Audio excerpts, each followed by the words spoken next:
रास्ते पे वो पागल लोगों को तो देखा होगा ना, जो कहीं किसी कोने में पड़े हैं, कपड़े फटे फटे और बड़बड़ा रहे, कुछ ना कुछ उल्टा सीधा बड़बड़ा रहे हैं, गाली दे रहे हैं, ये है वो है वो है। अगर मैं आपको कहूँ कि उस पागल इंसान में और हम में, आप में कोई डिफरेंस नहीं है, या अगर डिफरेंस है तो बस एक ही मेजर डिफरेंस है, ठीक है। The mind is the most powerful thing if used correctly, ठीक है। बट मैनी केसेस में होता ये है कि we are not using the mind, our mind is using us, ठीक है। We should control our mind but the mind is controlling us. और ego is a 3-letter word which if come in between two persons can damage a 12-letter word called relationship. Violence भी इसी वजह से होता है। War is a great example of ego. Fight करते ही रहना है। Egoic mind is the sinking ship, ठीक है। If you don't come out of that ship in correct time, you will go down with it, sinking, ठीक है। Intense presence का मतलब है कि you are free from your thought, you are highly focused, you are highly attentive, you are highly alert, ठीक।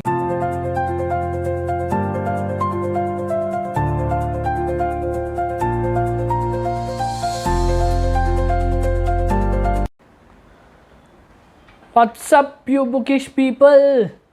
How are you? All good? Great. I'm fine. I'm doing superb. ठीक है, तो let's get with our insight today. So आज का हमारा insight है on the book the power of now by Eckhart Tolle, ठीक है। ये एक बहुत ही डीप और बहुत ही इंटेंस बुक है, ठीक है। अगर आप बहुत ही ज़्यादा depression, anxiety, stress, over thinking, worries इन सब से गुजर रहे हो, आपको कोई सोल्यूशन नहीं मिल रहा है, तो this book is the one stop solution for you, ठीक है। ऐसे समझ लो कि ये जो भी नेगेटिव थिंकर्स है ना, या जो नेगेटिव एनर्जीज है, उसका ये बाइबल है, ठीक है। इसकी लैंग्वेज बहुत ही डिफ़िकल्ट है, आपको एक ही टाइम पे समझ में नहीं आएगी। I literally had an head banging experience, सही में कह रहा हूँ, क्योंकि मेरा जो लास्ट बुक था वो डेथ पे था, ऑन सदगुरु, वो भी स्पिरिचुअल और वो भी डेप्थ में है, काफ़ी बुक काफ़ी डीप है। ये बुक उससे भी ज़्यादा डेप्थ में है, उससे भी ज़्यादा इंटेंस बुक है। लिटरली जैसे गाड़ी के इंजन का नहीं धुआं निकल जाता है गर्म होने के बाद, वैसे मेरे दिमाग का धुआं उड़ गया था। ये इतना इंटेंस बुक है, पर बहुत अच्छी बुक है, मज़ा आएगा आपको। लैंग्वेज बहुत ही डिफ़िकल्ट है, इसमें ना काफ़ी सारे ऑथर ने ना सिनोनिम्स यूज़ किए हुए हैं, तो उसको भी ढूंढने में टाइम गया। इंग्लिश सिंपल नहीं है, यूएस इंग्लिश है, थोड़ी डिफ़िकल्ट है, ठीक है, और आपको समझने में नहीं आएगा। लिटरली बोलते ना क्रम्बल अराउंड, आप बहुत रेस्टलेस फील करोगे इसके पहले के कुछ चैप्टर्स पढ़ते पढ़ते, फिर बाद में you will be back to normal, ठीक है। तो sit back and relax and here we go. अपना बुक का नाम है द पावर ऑफ नाउ, ठीक है। तो पहला क्वेश्चन ही लेते हैं, what is the power of now. Power of now मतलब the power of your presence, कि आप अपने प्रेजेंट सिचुएशन में आप कितने एक्टिव हो, कितने अलर्ट हो, that is called the power of now, ठीक है। It is consciousness liberated from your thoughts, ठीक है। मतलब आपका जो भी थॉट्स है ना, उससे 1-2 लेवल नीचे ही है आपका कॉन्शियसनेस, आपका कॉन्शियसनेस मिक्सअप नहीं हुआ है वो थॉट्स के साथ, ठीक है। So that is the power of now, ठीक है। अभी the mind is the most powerful thing if used correctly, ठीक है। बट मैनी केसेस में होता ये है कि we are not using the mind, our mind is using us, ठीक है। We should control our mind but the mind is controlling us. और ये ज़्यादातर होता किस वजह से है, ये होता है ईगोइक माइंड के वजह से। Now what is the egoic mind. Egoic mind is a thing which shows the person his false self, ठीक है। मतलब वो अपनी एक गलत इमेज अपने को दिखाता है, और हमेशा ना he is always seeking to see things और see happiness in external things, ठीक है। या तो फिर वो फ्यूचर इवेंट्स पे डिपेंडेंट है, ठीक है। Ego is a thing which is not living in the present, it is always living in the past और लिविंग इन द फ्यूचर, ठीक है। मतलब ये कि समझो आपको किसी ने बहुत ही कुछ टाइम पहले ही सही आपको किसी ने इंसल्ट किया, या किसी ने कुछ टॉन्ट मारा, 4 लोगों में आपकी बदनामी की, कुछ तो ऐसा हुआ, आपने फाइट बैक नहीं किया, तो क्या होगा, अभी वो आपके मन में कहीं ना कहीं छुपा रहेगा। आपको अचानक से वो थॉट आएगा, ये पास्ट में हुआ था, फिर आप क्या सोचोगे, अच्छा उसने मेरे को ऐसे बोला था ना, बस अब और 2 महीना रुक जाना, ऐसा कुछ करके दिखाऊंगा ना, साले का मुंह बंद हो जाएगा। क्या हुआ, पास में गए, आपने वो सिचुएशन को याद किया, सीधा फ्यूचर में गए कि आप ऐसा करोगे, बीच में प्रेजेंट आया नहीं। तो ego is that thing. Ego is a 3-letter word which if come in between 2 persons can damage a 12-letter word called relationship. इसीलिए आपने देखा होगा कई बार जहाँ पे ईगो क्लैशेस होते हैं वहाँ पे फाइट्स होते ही हैं, आर्ग्यूमेंट्स होते ही है, कॉन्फ्लिक्ट्स होते ही है, फिज़िकल वायलेंस भी इसी वजह से होता है। War is a great example of ego, ठीक है, वो सब इसकी वजह से होता है। And if you don't continue and if you don't discontinue with your egoic mind ना, तो फिर आपको ये conflicts, confusion, fear, physical violence, worries, ठीक है, ये सारी चीज़ों से फाइट करते ही रहना है। Egoic mind is the sinking ship, ठीक है। If you don't come out of that ship in correct time, you will go down with it sinking, ठीक है। तो बी अवेयर, बी अलर्ट, अपने ईगोइक माइंड से आप दूर रहो, ठीक है।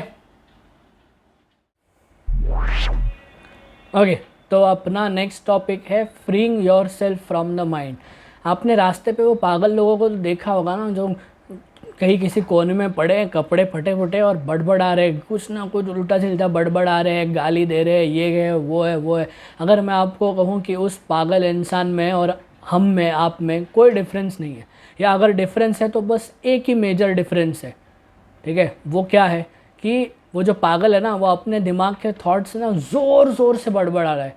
वही सेम थॉट्स है ना, वैसे ही थॉट्स हमें हमारे लाइफ से रिलेटेड हमारे दिमाग में भी है, बस हम सिर्फ कॉन्शियसली ना उसको ज़ोर ज़ोर से नहीं बड़बड़ा रहे, हम मन ही मन उसके साथ खेल रहे हैं। यही डिफरेंस है हम में और उस पागल में। अगर हम भी उसकी तरह ज़ोर ज़ोर से रास्ते पे अपने कॉन्शियसनेस को हटा के बड़बड़ाने लगेंगे तो लोग हमें भी पागल ही कहेंगे।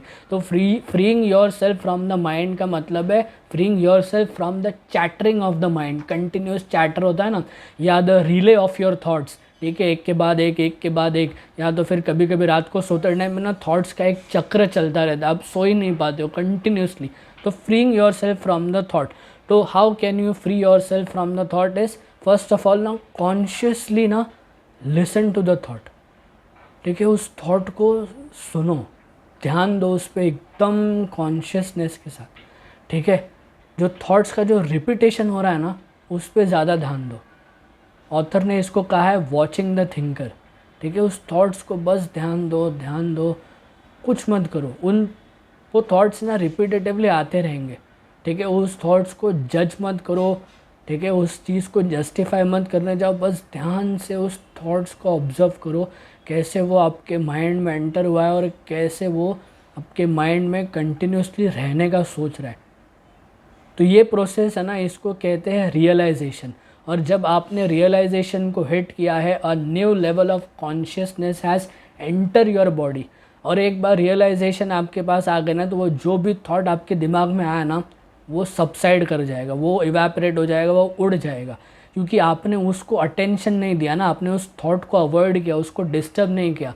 आया था वो आपको डिस्टर्ब करने के लिए, बट आपने ना जज किया, ना उसको फील किया, ना उसको अटेंड किया, तो क्या हुआ, वो थॉट सबसाइड हुआ। तो जब भी ऐसा थॉट सबसाइड करता है ना, आपके माइंड में ना एक कुछ सेकंड्स का एक गैप आता है, ठीक है, एक स्टिलनेस होती है, एक आपका माइंड एकदम ब्लैंक हो जाता है।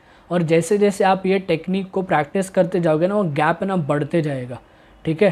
तो that gap is very peaceful, you are moving towards stillness, ठीक है। तो this is important if you have to free yourself from the chattering of the mind, ठीक है। कॉन्शियसली शांत बैठ के just listen to the thoughts, listen to the movements it is doing, don't जज it, don't justify it, जो भी आ रहा है उसको बस देखते रहो, रियलाइज़ करो कि हो रहा है। धीरे धीरे धीरे वो थॉट आपके दिमाग में आएगा, ऐसे फ्लैश ऑफ होगा, कोशिश करेगा आपको डिस्टर्ब करे, अब उसको अटेंड नहीं करना है, निकल जाएगा वो थॉट, ठीक है। This is the way you can free yourself from the chattering of your mind. Okay, तो नेक्स्ट अपना टॉपिक है pen. There are different types of pain, emotional pain, mental pain, accidental pain, physical assault वाला pain. But ये सारे जो pain है ना, except the emotional pain, वो over the period of time fade off हो जाता है. इमोशनल पेन ही एक ऐसा पेन है जो अपने साथ काफ़ी सालों तक रहता है और ये ट्रिगरेबल होता है. ट्रिगर कैसे होगा? किसी ने आपको अगर उस चीज़ पे कमेंट किया, किसी ने टॉन्ट मारा, किसी ने आपकी खिंचाई की 4 लोगों के बीच में, तो आपका वो पेन ट्रिगर ऑफ हो जाएगा. ट्रिगर ऑफ होगा तो क्या होगा? बेसिकली आपका ईगो ट्रिगर होगा. ईगो ट्रिगर होता है तो हम क्या करते हैं? हम वायलेंट हो जाते हैं, हम आर्ग्यूमेंटेटिव हो जाते हैं, हम फाइट बैक करते हैं. तो ये जो सारी नेगेटिव चीज़ें हम करते हैं ना, वो हम नहीं करते, वो करती है हमारी पेन बॉडी. ठीक है, और ये पेन बॉडी ना हमारे साथ सर्वाइव करने की कोशिश करती है. ठीक है, पर वो सर्वाइव कब करेगी? जब हम उन सारे पेन्स को अटेंशन देंगे. अगर हम उन पेन को अवॉइड करेंगे तो वो सर्वाइव नहीं करेगी. ठीक है, याद है बचपन में हमको पेरेंट्स कहते थे कि कहीं पे भी अगर पेन हो रहा है, सर में दर्द हो रहा है, दांतों में दर्द हो रहा है, तो उसको ध्यान मत दो. ठीक है, उस चीज़ को अवॉइड करो, क्योंकि जब आप उस चीज़ को अवॉइड करके दूसरा कुछ चीज़ करते थे, वो पेन उड़ जाता था. सेम यहीं पे भी आपको उस पेन को ध्यान नहीं देना. एक बात ध्यान रखना, you are not your pain body. This is your pain body and this is your own body. ठीक है, you are very much separated from your pain body. ठीक है, you have to separate yourself from the pain body. ठीक है, if the pain body becomes your own body then it will be a very painful experience for you. ठीक है, इस case में ना आपको सफरिंग्स पसंद आएगी. ठीक है, या आप दूसरों को सफ़र करना पसंद करोगे? आप खुद पेन लोगे या पेन दोगे? You will either be a victim और अ परपेट्रेटर.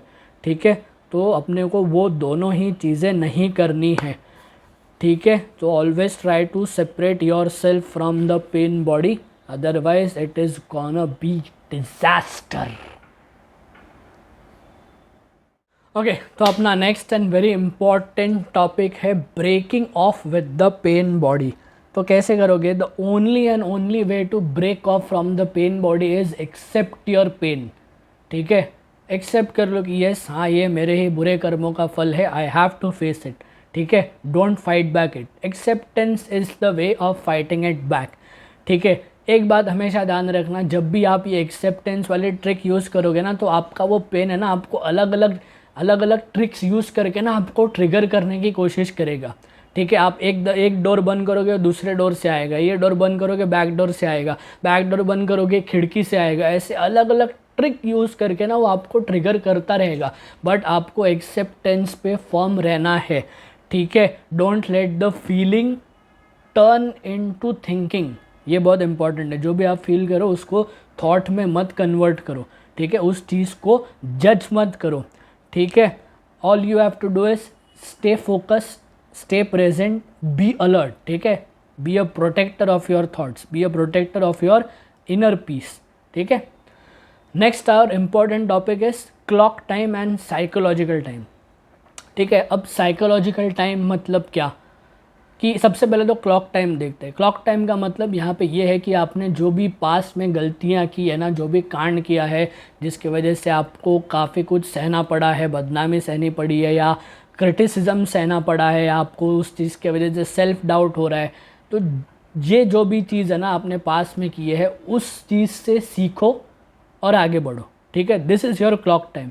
साइकोलॉजिकल टाइम के आपने जो भी कांड किया है, जो भी कुकर्म किया है, इसकी वजह से जो भी आपको पछतावा हो रहा है, जो भी आप सेल्फ क्रिटिसाइज़ कर रहे हो या जो कुछ भी आपके साथ बुरा हुआ है ना, उस चीज़ में ना चिपके मत रहो. ठीक है, अगर आप उस चीज़ में चिपक के उसी में जी रहे हो अपने पास में ना, तो you are living in your psychological time. ठीक है, learn from your mistakes and don't repeat your mistakes. That is the clock time. Psychological time क्या है कि don't stay in that bad memories. If you're staying in that bad memories, you are staying in your psychological time. So this is the difference. ठीक है, next and very important topic is drop off negativity या painful thoughts. It is very easy. ठीक है, जैसे कि आप मान लो market जा रहे हो अपनी मम्मी के साथ और मम्मी ने आपको सारे बैग साथ में देके पकड़ के आप चल रहे हो, बहुत शॉपिंग की है मम्मी ने, आप वो बैग्स लेके चल रहे हो. अभी क्या होगा, आप कुछ डिस्टेंस तक चलोगे, उसके बाद आपका हाथ दुखेगा, आपका शोल्डर दुखेगा, तो आप क्या करते हो, सामान वहीं पर रख के खड़े हो जाते हो. जैसे ही आप खड़े हो जाते हो ईजीली धीरे धीरे करके ना वो पेन भी आपके बॉडी से निकल जाता है। ठीक इसी तरीके से जो भी आपको स्ट्रेसफुल थॉट्स है, वरीज है, ओवर थिंकिंग है, एंग्जाइटी है, इन सारे थॉट्स को आप इसी तरीके से ड्रॉप ऑफ करो और धीरे धीरे आप उन सारे नेगेटिव थॉट्स से लिबरेट हो जाओगे। हाँ, ये चीज़ आपको प्रैक्टिस करनी पड़ेगी, but it is as easy as dropping off that heavy luggage from your hands. ठीक है, सो डू प्रैक्टिस इट। मैं तो करता हूँ, it is a very good technique. Okay, तो अपना नेक्स्ट इम्पॉर्टेंट टॉपिक है types of unconsciousness. There are two types of unconsciousness. One is ordinary unconsciousness and the second is deep unconsciousness. तो पहले देखते हैं कि ordinary unconsciousness क्या है। Ordinary unconsciousness means you are बोलते ना, it is a normal state of a person। ठीक है, इसमें आप ज़्यादा दुखी नहीं हो, ज़्यादा अनहैप्पी नहीं हो, ठीक है, या ज़्यादा पेन नहीं हो रहा है, and there is a very low level of ना अनईजीनेस, डिस्कम्फर्ट, या बोलते ना नर्वसनेस या बोर्डम, एकदम लो लेवल ऑफ, मतलब इतना कि आप उसको माइंड भी नहीं कर रहे हो। That is ordinary unconsciousness. अभी डीप अनकॉन्शियसनेस क्या है? डीप अनकॉन्शियसनेस का मतलब ये है कि it is a state of more acute unhappiness, more acute suffering. ठीक है, कोई हैवी लॉस, ठीक है, it can be loss in any form, financial form, somebody in your family died, या कोई somebody threatening to you। ठीक है, so this is deep unconsciousness। extreme anger and physical violence is a great example of deep unconsciousness, क्योंकि उस state of mind में आपका क्या होता है कि नहीं, चाहे जो हो जाए मेरे को उसको मारना ही है, मैं तो उसको यही करूँगा वही करूँगा, क्योंकि आप उस टाइम पे बहुत ही डीप अनकॉन्शियसनेस में हो। क्योंकि अगर आपने उसको मारा या उसने आपको मारा तो उसका जो कॉन्सिक्वेंसेस होगा उसके बारे में आप कॉन्शियसली सोच नहीं रहे हो। ठीक है, तो that is deep unconsciousness. Okay, so there are 3 ways to fight ordinary unconsciousness. Number 1 is remove yourself from the situation. Number 2, change the situation. Number 3, completely accept the situation. इससे better और कुछ हो ही नहीं सकता है। ठीक है, so practice it. Okay, तो अपना नेक्स्ट इम्पॉर्टेंट टॉपिक है रेलिंक्विशिंग नेगेटिविटी। रेलिंक्विश मतलब अबंडनिंग।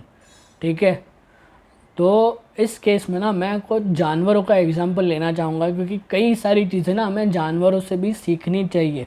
जैसे कि हम एक कुत्ते से ना वफ़ादारी सीख सकते हैं, हम चींटियों से टीम वर्क सीख सकते हैं, हम घोड़ों से स्पीड सीख सकते हैं, उनकी एक्टिवनेस सीख सकते हैं। लेकिन इस केस में ना मैं डक्स को लेना चाहूँगा। आपने देखा है डक्स को पॉन्ड में जब वो फ्लोट करते रहते हैं, वो स्विम करते रहते हैं, तो जब एक डक दूसरे डक की टेरिटरी में जाता है ना, उन दोनों में झगड़ा हो जाता है। वो झगड़ा बस कुछ ही सेकंड्स का होता है और फिर वो लोग सेपरेट हो जाते हैं और अपोजिट डायरेक्शन में चले जाते हैं। और जैसे ही वो अपोजिट डायरेक्शन में जाते हैं ना, बहुत तेज़ी से ना अपने पंखों को फड़फड़ाते हैं, बहुत फोर्स के साथ फड़फड़ाते हैं उसको। तो और उसके बाद लोग स्विम ऑफ कर जाते हैं जैसे कि कुछ हुआ ही ना हो।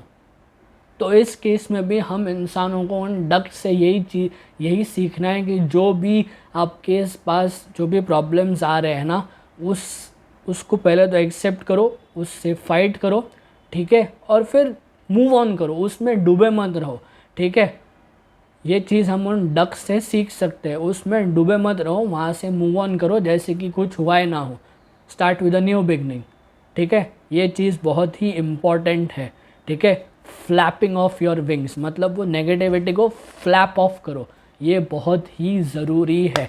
एक न्यूज़ एप्लीकेशन है डेली हंट करके, वो मैं पढ़ता रहता हूँ। तो उसमें ना एक आई थिंक सो बहुत महीने पहले की बात है, एक आर्टिकल आया था। तो उसमें दिया था कि how to fight your frustration. ठीक है, तो मैं देखता हूँ उस पर डेली हंट पे, अगर मेरे को मिला ना तो मैं डिस्क्रिप्शन बॉक्स में लिंक दे दूँगा उसकी। उसमें उन्होंने कहा था कि the easiest way to fight your frustration is abuse the situation as badly as you can. जो भी सिचुएशन है ना उसको अब्यूज़ करो, जितने भी आपको गालियाँ आती हो ना, वो गालियाँ सारी की सारी ना उस सिचुएशन को दो, और फिर एक्सपीरियंस आप ये करोगे कि लिटरली आपकी नेगेटिविटी ना सारी ड्रेन ऑफ हो जाती है उस नेगेटिव इमोशंस के साथ। ये मैं डेली प्रैक्टिस करता हूँ, डेली, और बहुत ही इफ़ेक्टिव टेक्निक है। सो ये भी आप चीज़ प्रैक्टिस कर सकते हो, ठीक है। Next topic is surrender technique. अब सरेंडर करने का मतलब ये नहीं है कि भाई अब तो हो गया, क्या करें, कुछ कर नहीं सकते, ये वाला चीज़ नहीं होना चाहिए। हाँ, एक्सेप्टेंस होनी चाहिए। एक्सेप्ट करो कि आप उस चीज़ में फंस गए हो, टोटली एक्सेप्ट करो, उस चीज़ को रेजिस्ट मत करो, ठीक है। एक्सेप्ट कर लो कि आप उसमें फंसे हो। अब फंसने के बाद उसमें से कैसे निकला जाए ये सोचो, ठीक है। उसके लिए प्लान बनाओ, प्लान बनाने के बाद उसको एग्जीक्यूट करो, ठीक है। This is called positive actions. This is the way you can get off it, और पेशेंटली वेट करो फॉर द रिजल्ट्स, ठीक है। हाँ, last and important topic, what is intense presence. Intense presence का मतलब है कि you are free from your thought, you are highly focused, you are highly attentive, you are highly alert, ठीक है। The moment this level of consciousness drops down ना, तो उसी time पे ना थॉट्स आते हैं, वो सारा नॉइज़ रिटर्न आता है, चैटरिंग रिटर्न आती है, चैटरिंग ऑफ योर माइंड। तो बस you have to be present totally in your present situation, ठीक है। That is intense presence. Okay, तो this was my insight on the book the power of now by Eckhart Tolle, ठीक है। This is one of the most important book to fight off all your negative energies, ठीक है। Depression, anxiety, stress, worries, over thinking and what not, ठीक है। So this is the one stop solution for it. हाँ, थोड़ा सा language difficult है, but आप बार बार उसको पढ़ते जाओगे तो लैंग्वेज ईजी हो जाएगा। पहले 3-4 दिन लैंग्वेज थोड़ा डिफ़िकल्ट लगेगा, बट बाद में वो ईजी होता जाएगा। और री रीड इट, एक ही बार में ये नहीं समझने वाला है, मैं भी इसको वापस से पढ़ूंगा। This is gonna be my daily book now, ठीक है। तो अगर आप नए हो तो हिट द बेल आइकन, अगर आप पुराने हो so you know the drill, like share and subscribe. मिलता हूँ आपसे अगले इनसाइट में विद सम अदर बुक, ठीक है। सो stay happy, stay cool, keep reading, and I'll see you in the next chapter. Signing out, Tejas Lad.